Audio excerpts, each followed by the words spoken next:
You're watching Time and Tide, because watches aren't boring. Hello and welcome, YouTube. It is your watch-loving friends at Time and Tide, and we are now well into the first major watch fair of 2021. And we are not wasting this opportunity to talk about a brand like Bulgari.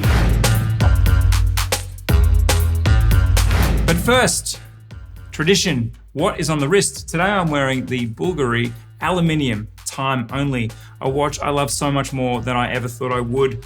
Having badmouthed it a few times in multiple reviews for too much branding, I now own and love this watch. Now, the thing I love about it is these little pieces here sectioned with joints that wraps around the wrist and makes it feel so comfy.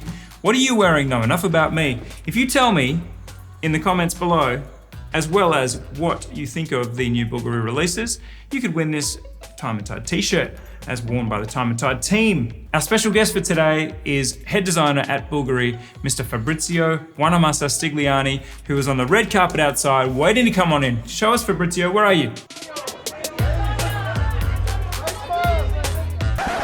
That is not Fabrizio, it's Antonio Banderas.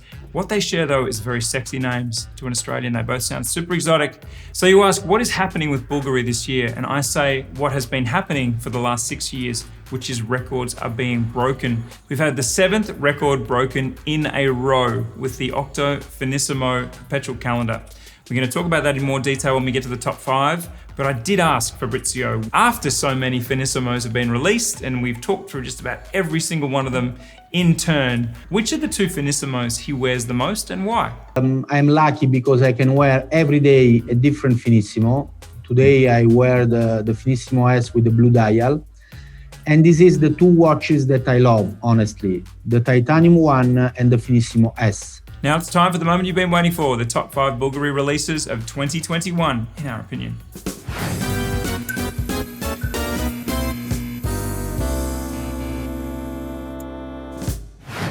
For the next bit, I need Nicholas Kenyon, Deputy Editor of Time and Tide, coming in. Nick. Thank you. Dun, da, da, da. Usually it's not you when I say it's you, because that's our running gag. Very boring this time. Sorry. Yes. Sorry to disappoint. Now, Number 1, Bulgari. Bulgari. What's Yep. your pick? Oh, it's clear for me. The perpetual calendar Octo Finissimo, 7th record broken in 7 years. Yep. But more than the records and the fact that it's the slimmest perpetual calendar on the market is the sheer achievement of having such a legible perpetual calendar dial. Design on point. On point. Symmetrical, clinical, looks amazing. And this is a complication that often requires a little hunting around the dial. Just trying to work out what's going on. Exactly. What date is it? Is it a leap year? This has 2 retrograde functions for those 2 particular complications. Yep. And it's just really in that typical kind of minimal Octo Finissimo aesthetic. It pulls together so beautifully. Yeah. What's your first pick, Nick? My first pick is the Bulgari Serpenti Misteriosi Cleopatra. Now, it's not your typical Serpenti, which wraps around your wrist. It's in the style of an ancient Egyptian cuff. Still has a snake skin motif. It's got the scales on it, and the scales actually are each of them cut in different size or hexagonal stones. One of them is a 5-carat rubellite, and underneath the rubellite is where the watch sits. The rest of it is completely diamond set, 4,000 diamonds. Wow. Absolutely incredible. All set in rose gold, and Bulgari just flexing its muscles as the Italian jeweler that it is. The Giulia that it is.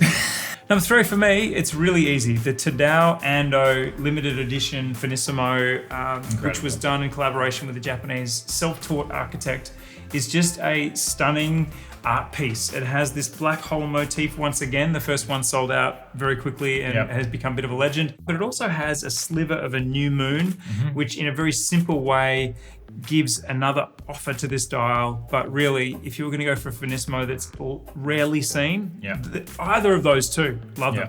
Absolutely. Number 4 for me is 2 collections of little cocktail watches. One of them is the Diva's Dream Divissima, and the other is the Astrale, building off the similar motif of very kind of richly colored stones from the Serpenti cuff. Again, we're looking at Bulgari as a jeweler and as a watchmaker, perhaps a little bit less focused on watchmaking for the women's pieces this year, and really showing off just how much of a jeweler they are.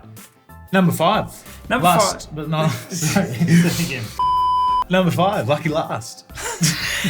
It's another Finissimo. And look, this is a Panda dialed Finissimo, which means we have contrasting chronograph registers with a Chef's kiss. Blue and white, beautiful. Absolutely. It's not really a panda. How many pandas are blue out there? But it's shorthand for a contrasting chronograph. And of course, in typical Bulgari style, it has a GMT worked into, second time zone worked into the chronograph. And as a Finissimo, it's just so thin that you once again get that real kick of, I'm wearing a piece that is just a novelty every second of the day. It's on your wrist. Love it. Can't do any wrong with Finissimo for me. Absolutely. Great 2021 for Bulgari. And lots of words that were very hard to pronounce, so I should either have another drink or stop drinking. Thanks, Nick. Thank you, Andrew.